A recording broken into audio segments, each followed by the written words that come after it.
If you are watching live, I'm Leanne Mallory. I'm here to do a webinar with you on activating your leadership. This is an introduction to some of the work that we're going to be doing in our longer 8-week Activate course, and we will dive into some of the principles of embodied leadership as part of this live stream.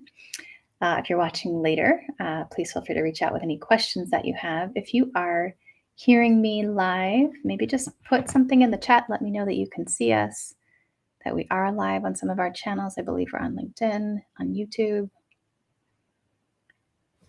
Let us know if you are out there, and we are live. Live on LinkedIn. Awesome. Thanks, Bailey, for being out there. Okay.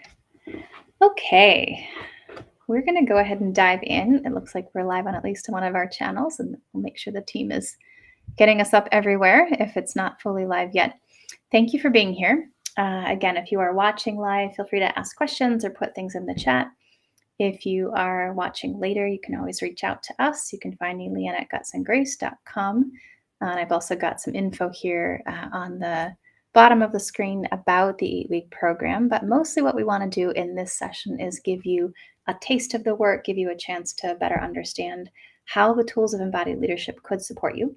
So as I said at the beginning, I am Leanne Mallory. I'm the founder and CEO of Guts and Grace Leadership, where we help women leaders activate their leadership and also their presence at work by tapping into the wisdom of their bodies. If you are a person who wants to lead with more purpose, more power, more confidence, and more impact without burning yourself out, then you are in the right place. This body of work I've been teaching for about the past 10 years really came through my own practice using the tools of embodied leadership, and is designed to help women leaders in particular step out of the early career survival strategies they may have taken on to perform well in the workplace that at some point kind of lose their efficacy over time. I also talk about this work as being oriented toward helping us shed the layers of embodied, internalized patriarchy or even internalized racism for women of color that we may have taken on by doing this next layer of healing for ourselves and transformation for ourselves from the body up and from the inside out. If that sounds like a lot, it is. And the bottom line is, if you haven't already looked in those places, it could be one of a few factors that are actually holding you back in your capacity to both lead and create culture change inside of your organization. So I'm very passionate about this work, and I really want to give you, again, a taste during this session. Excuse me. I do want to start, though, by setting some intentions. And if you are out there live, you're welcome to put in the chat, for example, what brought you here? What is it that you're hungry for in your leadership or longing for that has you decide to come to a session like this, besides just curiosity or, hey, I heard about embodied leadership somewhere. So if there's a reason for you, like I'm wanting this, I'm longing for this is what I need more, or I'm looking for more in my work, my life, or leadership right now, I invite you to go ahead and put that in the chat. Meanwhile, I'm going to share a couple of examples. So often folks will come to us if they are feeling, let's say, frustrated or plateaued in some way in their leadership.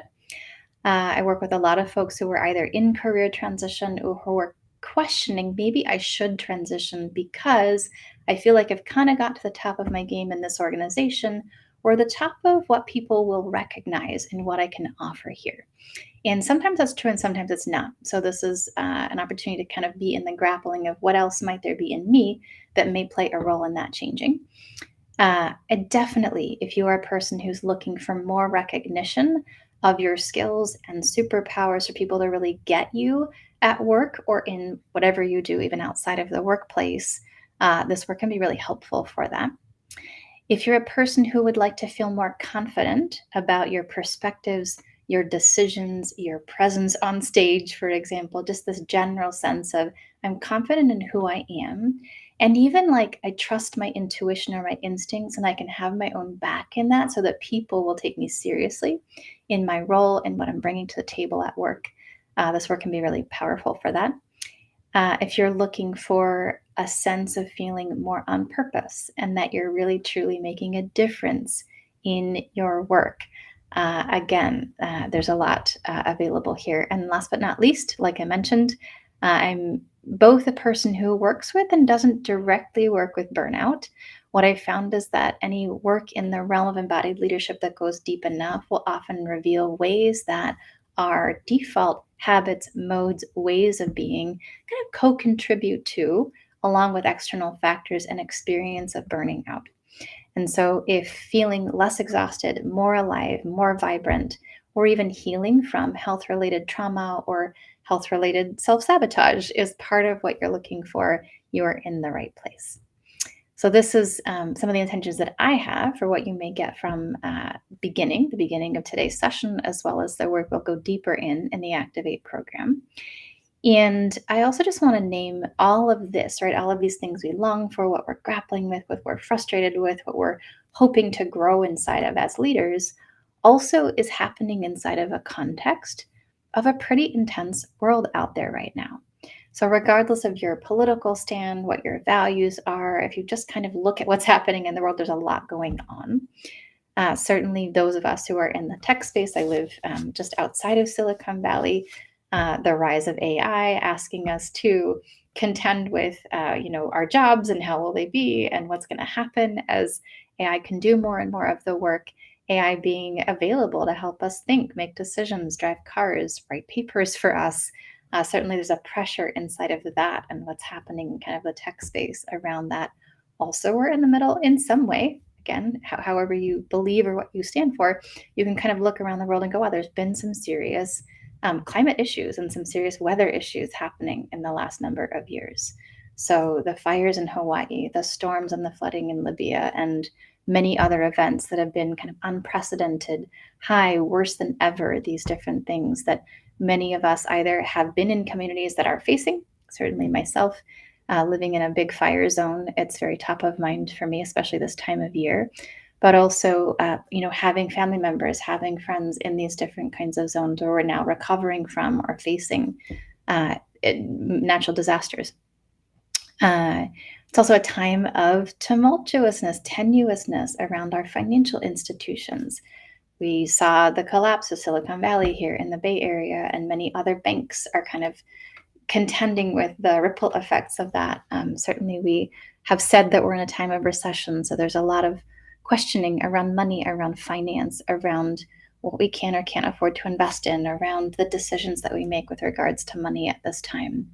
And it's also been a time of a lot of different political back and forth amongst the folks who have different stands about things. From my perspective, I've seen certainly a kind of pulling back of rights for women, for BIPOC people, for trans people. And wherever you stand on different sides of that conversation, I want to say, welcome, thanks for being here. And let's take a look at what's happening inside of ourselves as a result of the trauma of really the pressure of those things that are happening in our world right now. Okay, so that's setting the stage. Why did I do all of that? Because we're going to talk about transformation in our leadership. Well, at this moment in time, leadership is asking something more of us, I would say. It is asking us to be able to respond to these kinds of pressures, to be able to bring our point of view forward, to be able to take a stand, to be able to lead teams, to be able to make decisions in this type of context right now. And the truth is, I don't think we're going back. I don't know if it's worse than it's ever been, quote unquote, or more intense than it's ever been. Perhaps it's not. But what I can say with a decent amount of certainty is I don't think it's just going to get easier in the next couple of months or the next couple of years. It's like there's a lot up. And these are all things that our leadership will make a difference as a humanity of how we solve for. The way we show up under these pressures, the way we team, the way we collaborate, the way we coordinate, the way, again, we make decisions under these pressures are going to play a hand in how they go, are going to play a hand in whether we collaborate well or not with AI, in whether we solve some of the things that need to be solved to perhaps create a shift in what's happening with our climate right now. Certainly, the types of political decisions we make or the way we collaborate across political lines are driven by and influenced by our capacity to be centered and to bring our best as leaders. And my intention in the work that I do deeply is that we upgrade and up level how business is done, how politics are done, by having a deep understanding of ourselves and really what is running the show. And is it what we most want to be running the show in our leadership? What do I mean by that? Well, we can have an experience of being clear in our values, knowing what we want, knowing what we care about, knowing what we stand for, and then doing something totally different. Have you ever had an experience like that? What's happening in that moment? Different things are happening. We carry a certain amount of unconscious programming. We have certain beliefs and mindsets. We have responses locked in our body from traumas that we experienced earlier in our lives that sort of take over the show in a moment when the stakes are high. So, all of this stuff is happening inside of us that sometimes leads up to us not performing at our best as leaders. What do we do about this? Part of what I'd like to propose is that the work of embodied leadership to release and let go of some of these old habits and patterns and really receive and bring forward a new vision and new practices in our leadership can make it possible to respond more effectively and more accurate for the moment in such a way that gives us more leverage to be in co participation and creation with these kinds of things that are happening in the world. I hope that makes sense. There's a concept called practical wisdom. It goes all the way back to Aristotle, and my thesis mentor from my graduate program wrote a book about this concept. And it's the idea that we all have this ability, if we hone it, to be able to respond and meet the moment, to really like do the right thing at the right time and step up and serve as needed. In contrast with just doubling down on one particular strength and doing the same thing all the time, or having kind of one mode of operation that we're always in. But our capacity to really exercise our practical wisdom, our ability to make choices, do the right thing in the right moment, relies on us being able to be flexible. It relies on there being not being certain moves, certain kinds of moves that are off the table. Meaning, let's say I'm just, for example, right, super type A, I am driven, I'm kind of a lone wolf, I like to get things done by myself. And something happens where my organization really needs to listen to multiple stakeholders and be able to collaborate with other organizations to be able to rise to the challenge of the moment. I'm at odds with the needs of the moment given my particular build or mode of operating. At that point in time, that old strategy might just start outliving its shelf life, meaning it might not be as effective as it was earlier in my career at other moments. And the question is, how do we contend with that? What do we do when we start to hit that kind of wall in our leadership? Or what do we do preemptively if we have a sense that where our industry is going or where our organization is going to require something different of us?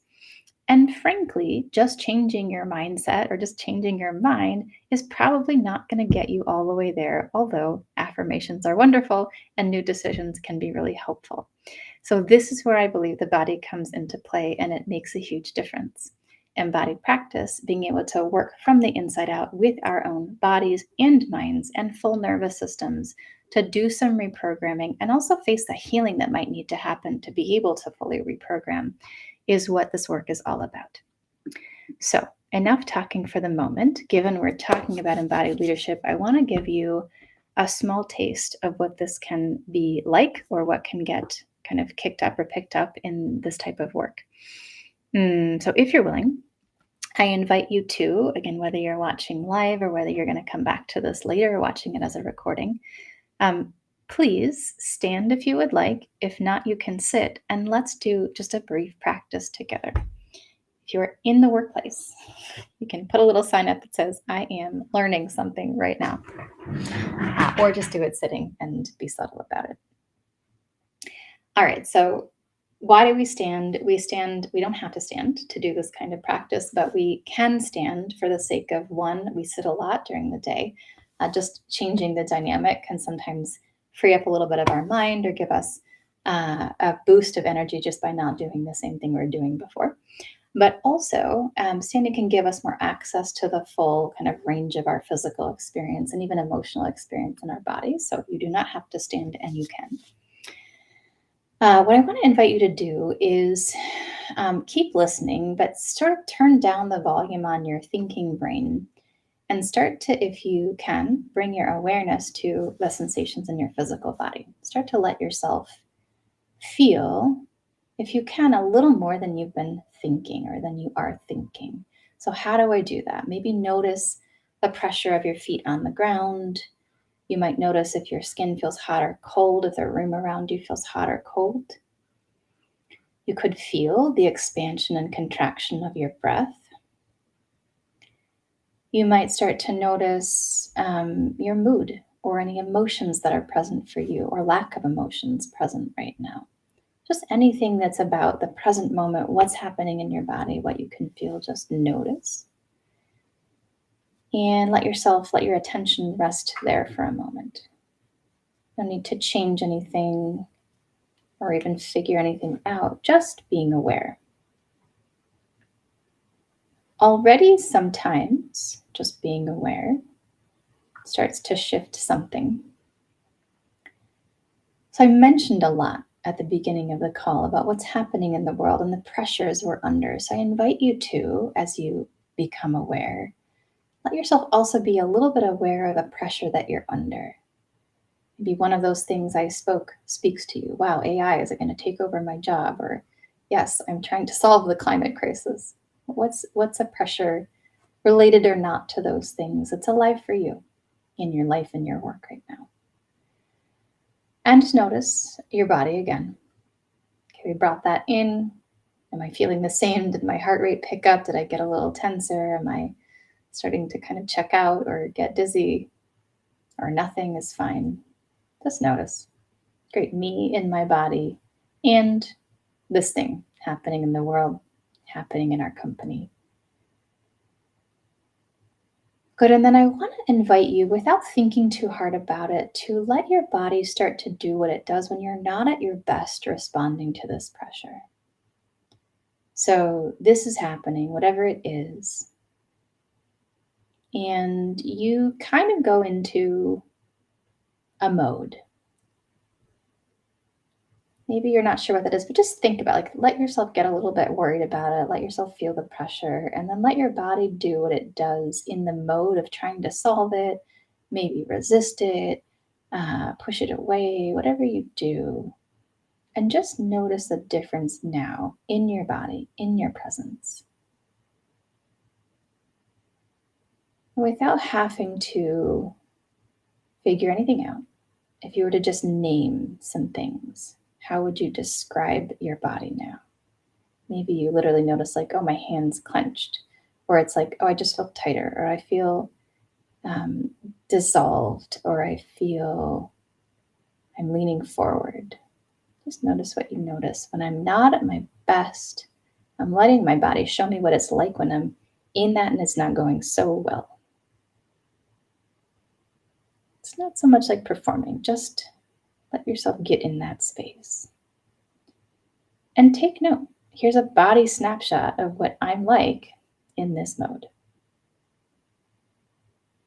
And you can check in, like, would it be easy or hard to take action from here? Maybe both, different ways. Does this expend more or less energy than when you're in neutral? Does it feel good? Does it feel bad? What's your mood here? Okay, take a deep breath and shake it out. Let that go. It might stick around a little bit. All right, so let's come back to ourselves. Same thing. Bring your awareness back into the sensations of your body, letting go of that tension if you can, or that mode if you can. And then let yourself, same pressure, same thing happening in the world or your organization. I want you to bring yourself into the state or the mode, let your body do what it does when you're at your best, but you're trying hard. Like, this is me performing, like making sure that I do a good job, or when it's going really well and I'm just like I'm working for it. Maybe it's the same, or maybe it's totally different this mode. I'm going to get it. I am handling this thing. Maybe I'm in flow. Maybe I'm, super connected. It's all turned on that's happening. And notice this mode. Maybe it's a lot better. Maybe it isn't. Maybe it has a feel like. Does it feel good or bad? Just take stock. Maybe you're more relaxed, or maybe actually you're more tense. Maybe your breath is higher or lower. Maybe you feel happy, or maybe you feel anxious. At my best, when I'm really working for it, performing, trying hard, making it happen, it's another way of being. Take a deep breath, let that go. Now, some of us have more or less effective good strategies. So you may have found that the last mode you were in, you were like, this is everything. If only I could just be here more often, that would be fantastic. Or you may have found like that's kind of got its costs too. Like I can do that really well and I do it a lot, but it makes me tired. Or but I feel like a jerk when I'm in that mode. For example. So whatever's true for you, just note. Take another deep breath. Shake out your shoulders and your hips. Let yourself rest. Shoulders over hips, over knees. If you're sitting, just shoulders over hips, and soften your knees, feet on the ground. And this time I want you to imagine that you're that you're coming home to yourself, that you're softening, let's say, that you're not collapsing or checking out or shutting down, that you're in, take a breath, in your own skin.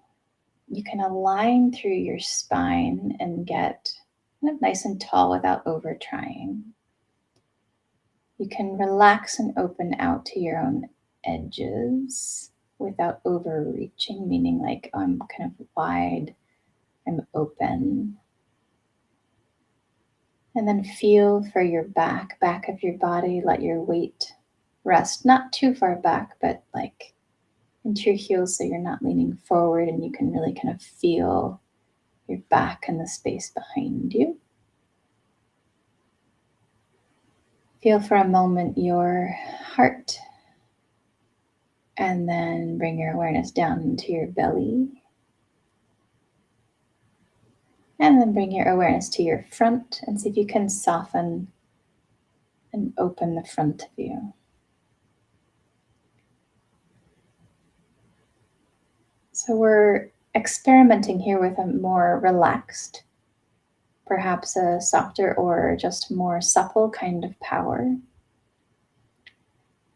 Finding a presence that could respond without pushing or performing or collapsing or shutting down. Just an experiment.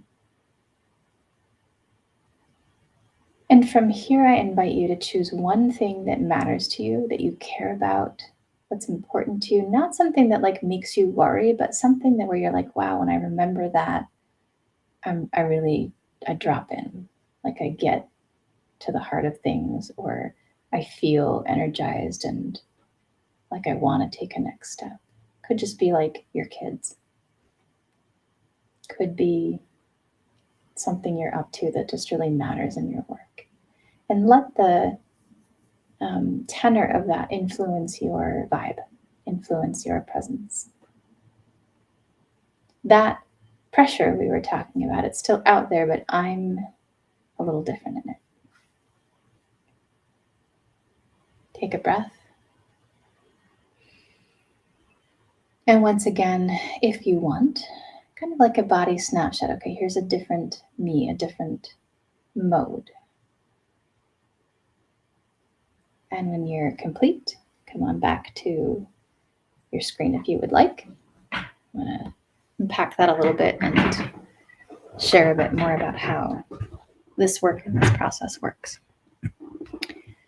So what we just did was a basic centering practice, the last piece inspired by some work that I also teach at the Strozzi Institute. But we also were practicing being more aware of our bodies. We were practicing at the beginning having an experience of places that we may go by default in our type of presence, in our mode of operation. So if you want, feel free to take a couple of notes, like what was mode 1 like for you? What was mode 2 like? As a reminder, we did a little bit of me not at my best and a little bit of me when I'm at my best, but it's kind of more working hard for it, performing. Maybe there's a cost, maybe it's asking a lot. I'm just like really going for it. And then the last mode was more of a centered, kind of relaxed, open, ready presence. So if there are things specifically, I recommend, jotting down my body did this. I noticed my shoulders in this way, or my jaw, or the overall feeling of being tight or loose or dissolved, etc. And you could also consider, like, what's the cost and what's the benefit of each of those modes? Mode 1. Here's the good stuff that I'm getting from being in that mode, although it may be me at my worst. Here's what's working about it. Mode 2. Here's what's working about me being at my best in this way, but maybe here's a little bit of a downside of it, or a dark side of it. Okay, and if you are here live and you want to put anything in the chat, please feel free to do so. What are you seeing? What struck you? What about these different modes? So there are many kinds of physical, embodied, somatic practices that we do inside of this work. And this is really just a kind of a gateway. It's an opportunity to become more aligned, but also to become more in relationship with our bodies when we do a practice like this.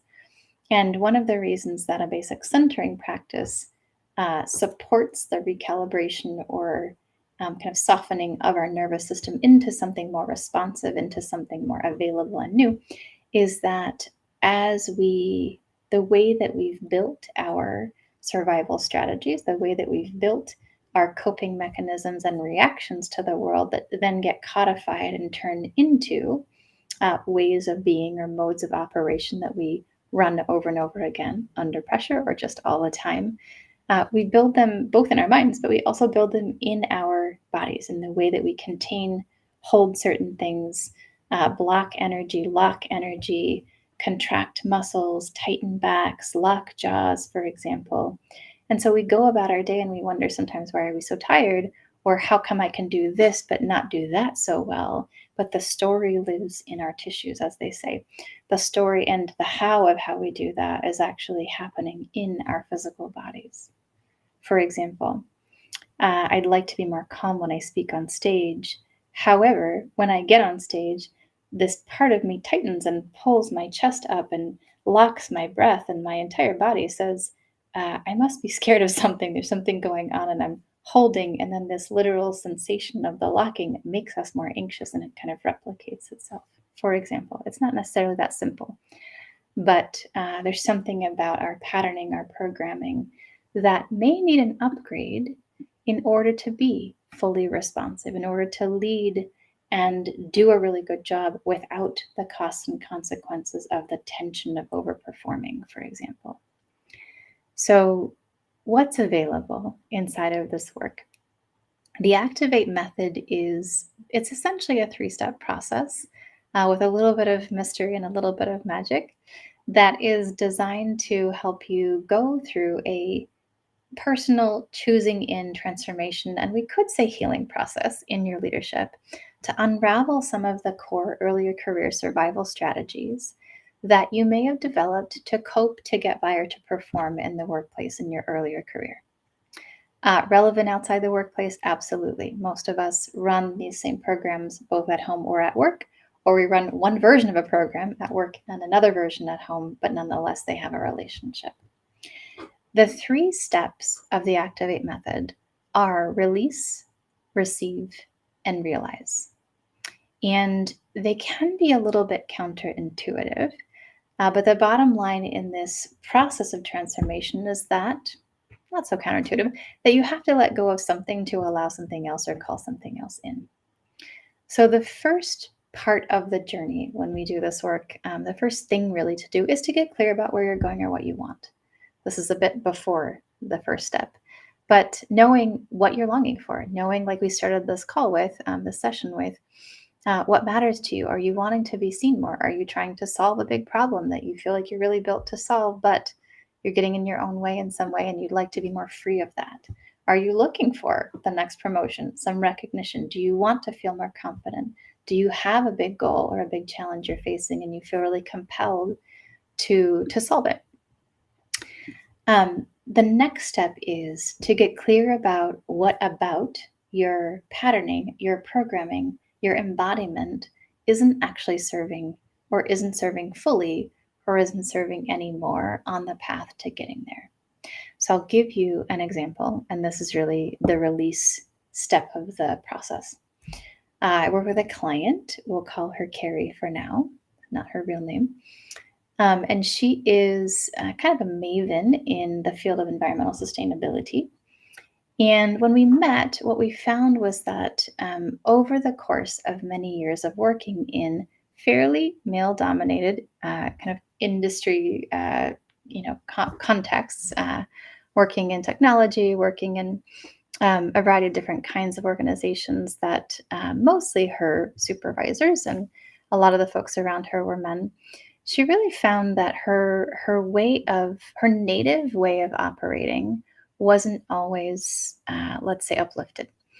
And so she would do things that really made a difference. They maybe shifted the culture or made an impact or moved something forward, but often wouldn't get seen or wouldn't get the recognition for it. I'm sure no one watching can relate to this kind of a story.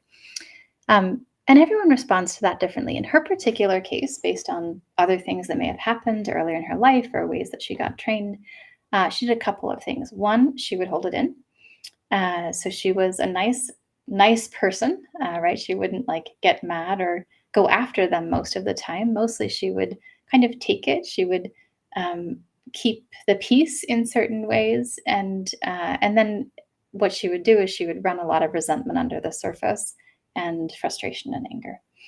And sometimes, every once in a while, that would come out either at home, very rarely at work, but there would be kind of a blow up where we're like, oh my gosh, why are you suddenly so angry? You seemed like everything was fine, everything was fine. So in her presence, in her embodiment, a lot of what was happening was a certain kind of a holding in her body of the power of the momentum of the frustration of the sensations of the contribution she wanted to make. And I think there's a Brene Brown, very famous TED Talk, where she says you can't selectively numb. So in the turning down of those emotions and the locking in of the frustration and of the anger, what also was getting locked down is the power, is the life force, is the capacity to really influence or bring voice forward. So there's a way that this old pattern in the body and in the mind is working against the capacity to fully bring her power to the table.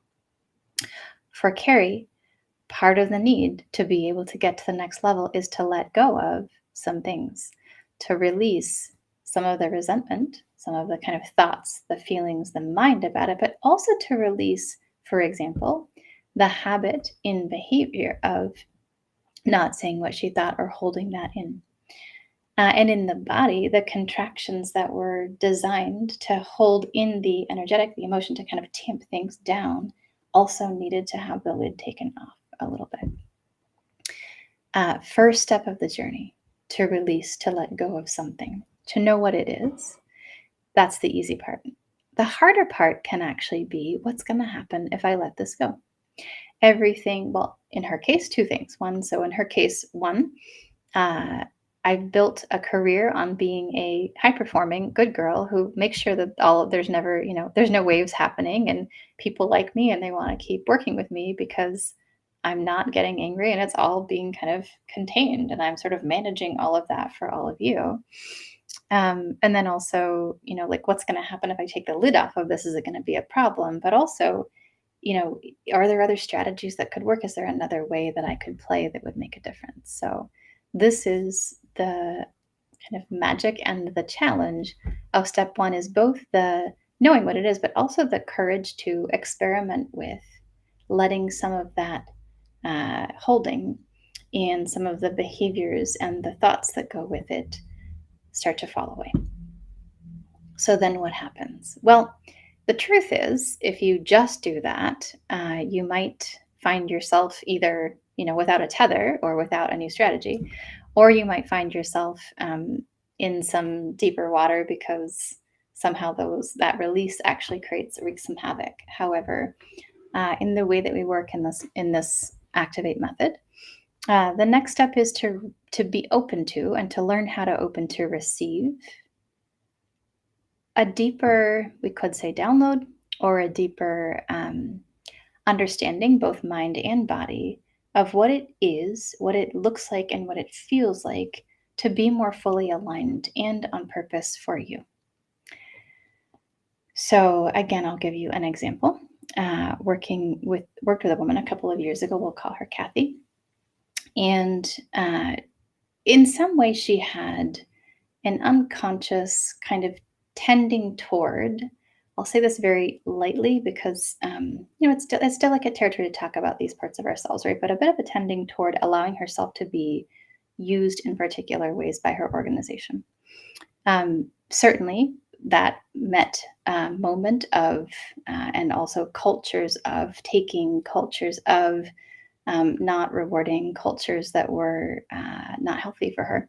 And so part of the work, of course, was actually releasing the relationship with those organizations or those cultures to find herself in a more healthy environment, releasing some of the benefits that she may have gotten from being connected to them, and releasing the ways that she would hold herself in her own body and presence that were aligned with that. As she started to let go, then the question was, well, what else is possible for you? And so the work that we were doing was really an embodied listening, an embodied shaping to and allowing in a new version of herself that, if we use kind of an archetype to express it, was more of a queen type energy than the servant type energy. And in the embodiment of, what is it like in my presence, in my body, in my way of thinking, to be in more of the presence of a queen, more of the presence of one who leads, of one who knows, of one who people will actually look to and give to versus take from. This started to reverse some of the programming around what was getting lost or taken, and galvanize and call in new resources, new help, new support. So, for example, being able to feel, see, sense, taste, experience, not just have an idea of, in the body, in the presence, and also in the thoughts and mind, this new way of being, and what were the qualities of presence, what were the aspects of that being, and to get in that from the inside out. This is the receive step of the journey. Last but not least is realize. So what does that mean?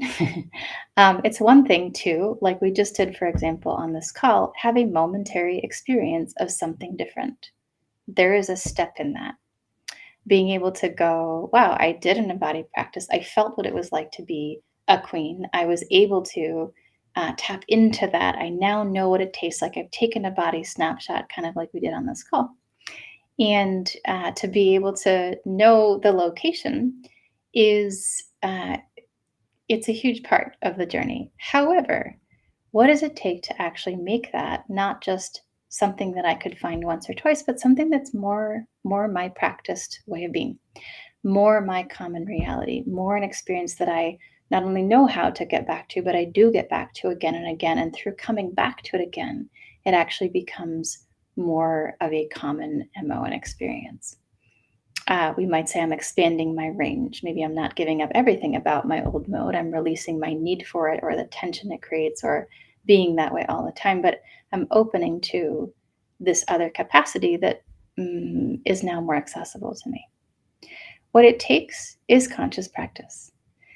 They say in high performance athletics that it takes about 300 repetitions to make a new move accessible, meaning I'm playing tennis and I have my arm here and it needs to be here. And it's going to take me about 300 times of hitting that ball to be able to start hitting it in a different way, even just to know that I'm not hitting it in the old way and that I want to do this new move. To have it be embodied, I always go here. This is the new way of being that's more my default. It takes about 3,000, sometimes more repetitions. So there's a need to practice and allow ourselves to live into this new way of being. This is a little bit of an oversimplification because there's one more thing that can also be needed, and I'll use the word again. I'm risking to use this word more.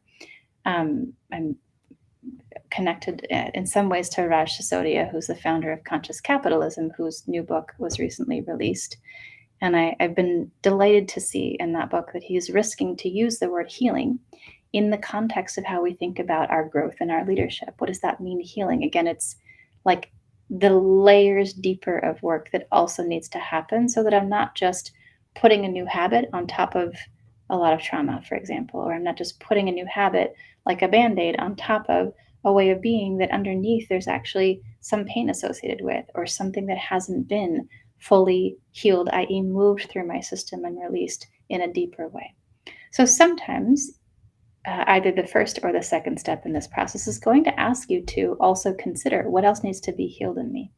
And there are so many technologies, body work, energy work, psychedelics now more and more on the horizon. But even just coming back and practicing again and again can start to run things through the body in a way that creates more of a healing if you're doing these kinds of practices over time. So, just to say, there can be some, fairly simple territory, and there can be some fairly deep territory when we get into these waters. And that being said, the work of being in practice is really the work of the realized step in the process. A client I worked with, we'll call her Leslie for the moment, had through the beginning parts of our work, so through the release and receive steps of the journey, received a really big new job. And it really didn't take very long. It was like I let this go. I started to really get in the energy of the new way of being. Something started to shift, and then I got the promotion I'd been waiting for a long time. Super exciting. However, I'm like a baby in my journey, or like I've just barely tasted it a few times. How do I sustain it? And so a lot of the work that we ended up doing together in coaching was in the realized step of the work, which was how can I make this new mode that enabled me to call in something new? How can I actually live into it and become the leader I was born to be, or I saw envisioned for myself in the receive stage more consistently, where it's not just accessible, but it's actually my typical MO way of operating over time. In her particular case, some of her old patterns and habits were really about like the example we did in the practice a few minutes ago, like overperforming her greatness. And she would say, really using a lot of grit to make things happen, which worked actually, but was exhausting. And so she was not someone who was unlikely to get promoted again, but she was someone, when we started to work together, who was unlikely to want to take the next promotion because the way she was performing, overperforming, looking like she was doing a great job and actually doing a great job in her organization had a lot of personal costs for her. And so she was curious about a more elegant, more simple, more self-loving way of actually being in her own body and in relationship with her own performance. So the realized stage for her was a lot of practice around saying no, setting boundaries, for example, not opening so much to everyone coming in energetically, but actually holding herself in a little more containment in certain times. Not getting somewhere by leaning forward, tightening up, and pushing, but getting somewhere by being really more physically aligned and energetically aligned over her own hips, softening and letting things come to her, becoming more like a magnet in her presence, in her choices, in her way of being. And becoming that again through practice over time, micro moments adding up to bigger moments, adding up to often you'll see over the course of time in working with a step like this, feedback where people go, wow, you're really this kind of a leader. I really appreciate that about you. Maybe someone who met you, further along in the journey. You're like, that's not how I was a year ago, or that's not what people would have said about me a year ago. So this is the process. And as I speak these elements, you could say, I can do that. And you probably can. In other words, everything that I teach in embodied leadership is sourceable from the inside out, meaning I could ask myself the question, how am I embodied? What's not working about what I carry in my patterning, in my programming? if I let that go, what else would I need to come in that might inspire a new way of being, a new presence? What practices do I need to be in to actually get there? All of this is very intuitive work. And much of our psyche is built to not start the release process. Because if you think about it, we developed these ways of being, these habits, these patterns, so that we could belong in the workplace, succeed and get ahead, be safe in some cases, depending upon your upbringing. And so there's a lot of mischief that can start to happen when we start to walk this path, which is why working with a coach or being part of a program or going through a process that really guides you step by step can help to hold you all the way through to the end of when something is actually starting to be different. It's a lot to ask to release something that's worked for you in some ways for a long time. And I think this is what people tend to most underestimate about why some of the embodied leadership deeper work really works, and also why it's so freaking hard to change. We are we're animals that are designed to stay safe, to not experience again old traumas, to avoid things that hurt us in the past. And some part of our nervous systems are vigilantly tracking for that all the time. So, especially in a moment in time when we're under a lot of pressure, especially if we talk again about what's happening in the world, and it's like all of this is what's requiring us to get even better at what we do, to show up for even more difficult conversations, to perform even when we're not sure what's going to happen with the bottom line, and so on and so forth.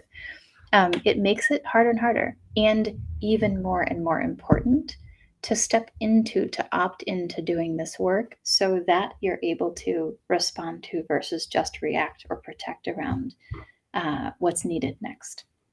So I hope that is revealing in some way. I hope that you learned something from at least just hearing the puzzle pieces of how the journey works. I want to give you a couple questions to reflect on, and then I'd like to let you know how to go deeper in this work if you want to. So, first of all, I invite you to consider a couple of questions. I will actually, let's see if I can put them in the chat or not.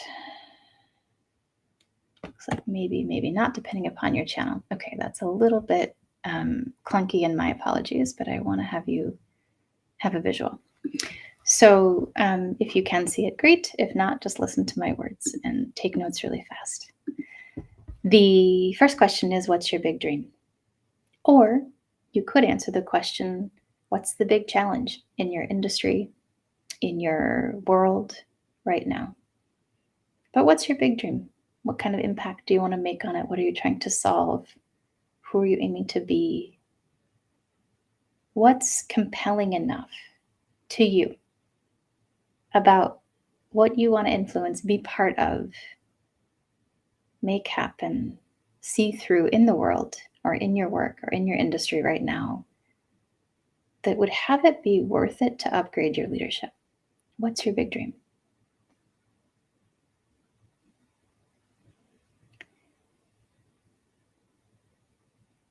And I probably won't, just for the sake of time, give enough time for each of these questions so you can come back to them later. But literally write down 3 words. What comes to mind?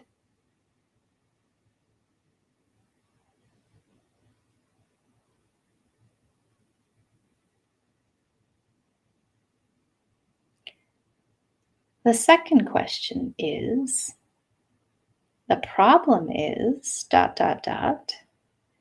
And you can answer this any way you want. The problem is, my company culture isn't conducive to someone like me being able to have anything to say about that. The problem is, I'm terrified to get on stage and speak my message. The problem is, I have no connections. Whatever the problem has been, that might be why you're not getting as much leverage with it, or any leverage with it, as you would like.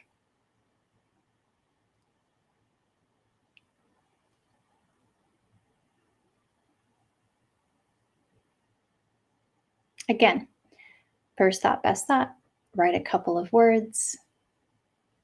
We could say excuse. It may not be an excuse. It may be a real problem or a real thing you're contending with, but what do you typically go, that's what's in the way. That's why I'm not there yet.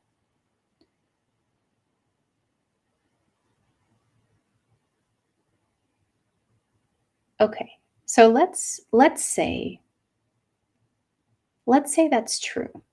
We could also say, let's say that's not true. Then what? But let's say that's true, and let's say it's true and it's not the only thing. The reason I want to say that is because I work with a lot of folks, again, who are contending with patriarchy, who are contending with racism, who are contending with, let's say, real unmovable or, barely movable walls or ceilings of different kinds. And yet, it can still be potent to ask this question, but what in me still has some leverage? And I know there's some controversy in my field about blaming the victim, about these programs that are just trying to train women to get ahead, and it's really the culture that's the problem. I both are the problem. This is my stand, and I have incredible track record of helping women find their own leverage and then make changes in the systems that they're in because we're willing to ask this question. So humor me for a moment and ask this question for yourself.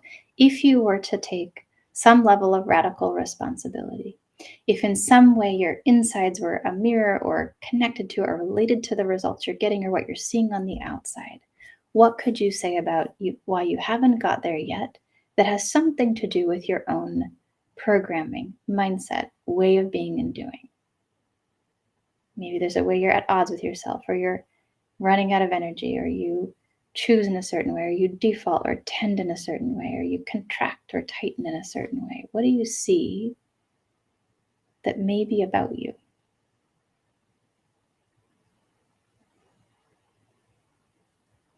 With as much love and care and kindness as possible, because it's not really a problem.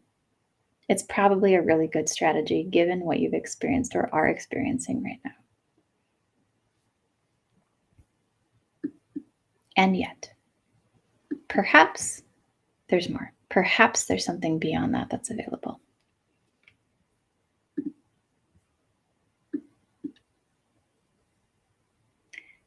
My last question is, this is to stretch our minds into another domain. My last question is, in what way does your body reflect that? Again, maybe this showed up at the beginning when we did an embodied practice together. Maybe you found that you tense in a certain way, or tighten, or lean forward, or lean back, or don't feel at all.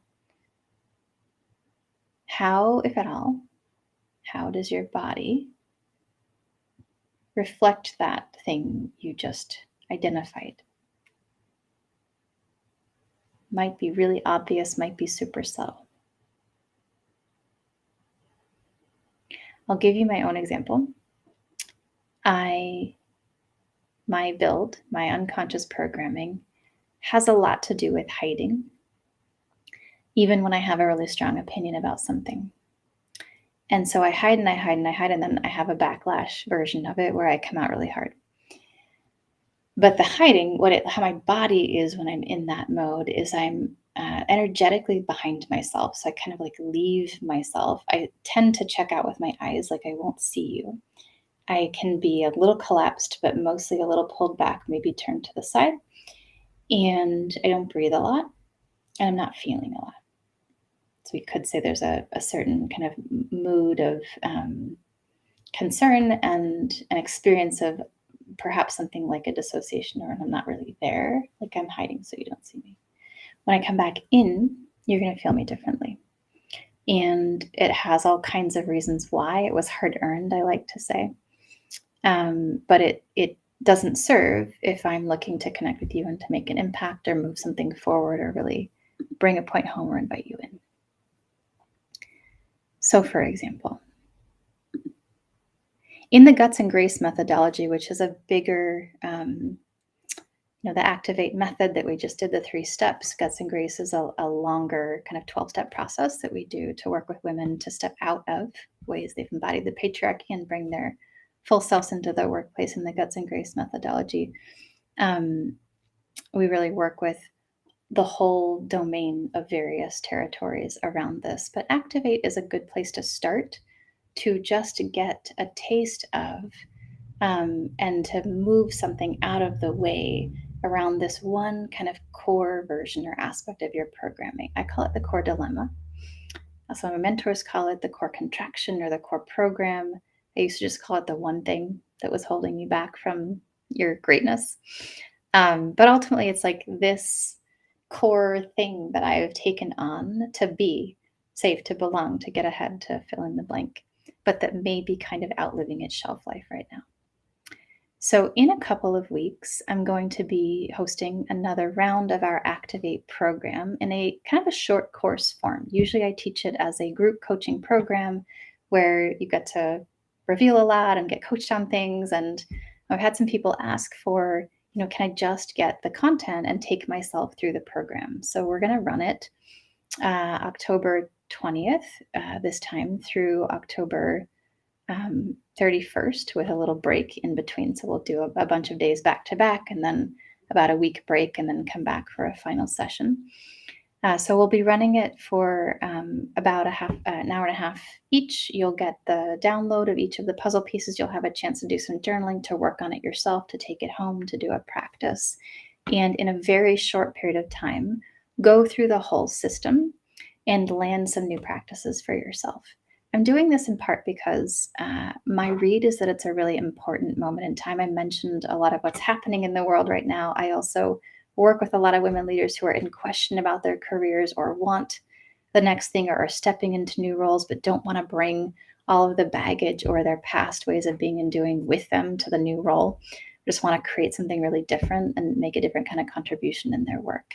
So my read is that we really need a foundation of this kind of work right now, and I want to make it really easy to get access to it. So you will see I think on the bottom of the screen here, I can also put a link in the chat. If you're interested in this course, you can find it online here. And if you're watching today, I can offer a 50% discount on the course. The code is going to be Activate50, all caps.